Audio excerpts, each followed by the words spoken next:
Kebanyakan orang Kristen memahami bahwa Injil diberitakan dalam Perjanjian Baru, memahami bahwa Yesus adalah inti dari berita Injil. Yesus adalah Tuhan dan Juru Selamat yang menghapus dosa manusia. Siapa percaya kepadanya, diselamatkan dan tidak akan binasa. Lalu, bagaimana dengan orang-orang di dalam Perjanjian Lama? Sebut saja dari Adam dan generasi atau keturunannya. Apakah mereka juga memiliki pengharapan terhadap Injil? Di dalam Kejadian pasal 3, manusia jatuh di dalam dosa. Allah menghukum manusia yang tidak taat dan memberontak kepadanya. Penghukuman itu dijabarkan di dalam Kejadian pasal 3. Baik kepada ular, kepada manusia, Hawa, dan kepada Adam, serta kepada semesta ini. Kejatuhan manusia di dalam dosa mengakibatkan keterpisahan antara Allah dan manusia. Manusia tidak lagi hidup bersekutu dengan Tuhan, tidak lagi hidup bersama dengan Tuhan di dalam Eden. Manusia hidup di bawah penghukuman, yaitu kematian yang kekal. Lalu, apa pengharapan bagi Adam dan generasi atau keturunannya sebelum Perjanjian Baru?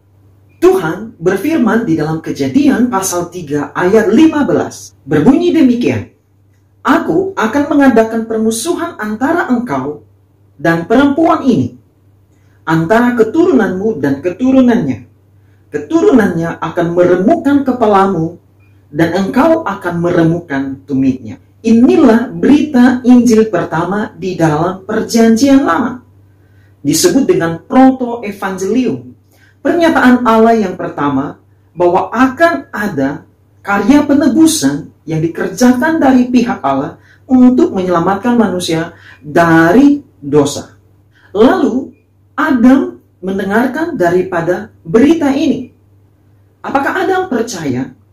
Kita dapat melihat bahwa Adam merespon dan percaya kepada berita Injil yang pertama ini. Siapakah yang dimaksudkan sebagai keturunan perempuan di dalam Kejadian pasal 3 ayat 15? Yesuslah yang dimaksudkan sebagai keturunan perempuan itu. Dialah yang menjadi juru selamat penebus umat manusia. Ketika Yohanes Pembaptis bertemu dan akan membaptis Yesus Kristus dalam Yohanes 1 ayat 36. Dan ketika ia melihat Yesus lewat, ia berkata, lihatlah anak domba Allah. Jadi Yesus adalah anak domba Allah yang adalah korban sejati yang menyelamatkan dan menebus umat manusia. Selanjutnya, Rasul Paulus menyatakan kepada Timotius bahwa Yesus Kristus yang telah bangkit dari antara orang mati, itulah yang diberitakan dalam berita yang disampaikan oleh Paulus. Dalam 2 Timotius 2 ayat 8, Rasul Paulus berkata, ingatlah ini, Yesus Kristus yang telah bangkit dari antara orang mati, yang telah dilahirkan sebagai keturunan Daud, itulah yang kuberitakan dalam Injilku. Berita Injil yang pertama yang telah disampaikan oleh Tuhan, di dalam Kejadian pasal 3 ayat 15, didengarkan oleh Adam. Dan Adam percaya kepada berita itu. Respon Adam terhadap Injil dapat kita lihat di dalam Kejadian 3 ayat 20.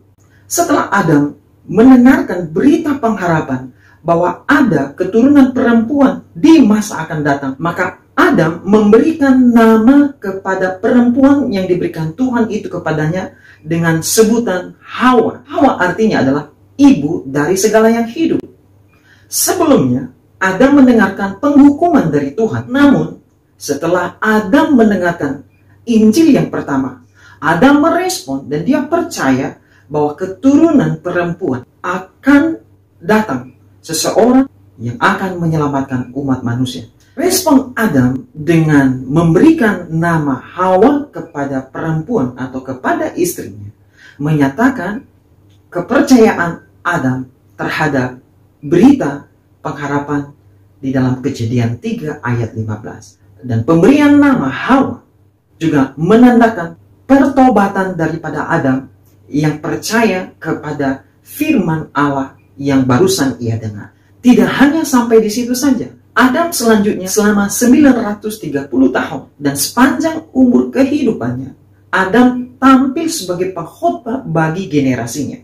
Terbukti bahwasanya keturunan Adam memiliki pengenalan akan dosa dan pengharapan akan penebusan. Selain dibuktikan dari hidup mereka yang takut akan Tuhan, yang hidup bergaul dengan Tuhan, juga dibuktikan dengan pemberian nama-nama kepada keturunan daripada Adam. Contohnya, Lamekh memberikan nama Nuh kepada anak laki-lakinya. Nuh artinya adalah penghiburan. Jadi Lamekh percaya bahwa Nuh sebagai keturunan perempuan memberi penghiburan bagi mereka dalam kesusahan mereka hidup di bumi yang telah dikutuk oleh Tuhan. Jadi, keturunan Adam memiliki pengertian tentang dosa dan juga pengharapan akan adanya keturunan daripada perempuan yang akan memberikan penghiburan, kelepasan, dan penebusan bagi mereka. Itu sebabnya Nuh diberikan nama kepada anak Lamekh. Ini membuktikan bahwa Adam percaya kepada Injil.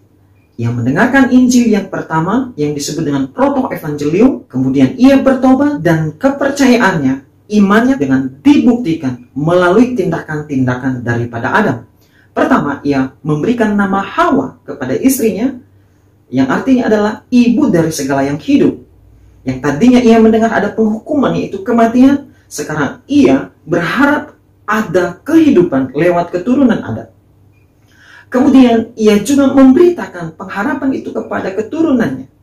Terlihat bahwa mulai dari Set sampai Nuh, mereka hidup takut akan Tuhan dan hidup saleh. Di dalam mereka bergaul dengan Tuhan. Bahkan Henokh diangkat Tuhan hidup-hidup ke surga. Apa maknanya bagi kita hari ini? Pertama, bahwasanya Yesus Kristus adalah benar pengharapan yang sejati sebagai Tuhan dan Juru Selamat pembebas bagi seluruh umat manusia. Tidak terbatas bagi sekelompok orang saja, tetapi bagi semua orang yang mau percaya kepadanya akan diselamatkan. Seperti di dalam Yohanes 3 ayat 16, bahwa barang siapa percaya kepada Yesus akan diselamatkan, sebab tidak ada keselamatan selain daripada percaya kepada Yesus. Seperti tertulis di dalam Kisah Para Rasul 4 ayat 12, bahwa tidak ada nama satupun di bawah kolong langit ini yang olehnya kita diselamatkan, kecuali di dalam nama Yesus Kristus.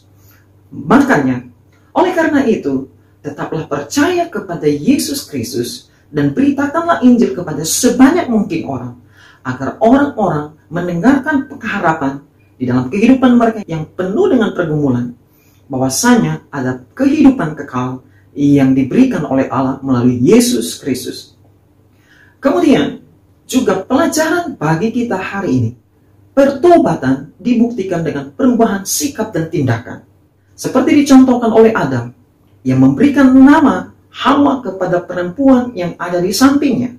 Itu adalah respon iman. Dan nama itu juga menyatakan iman, pengharapan, dan kepercayaan Adam setelah mendengarkan Injil yang pertama.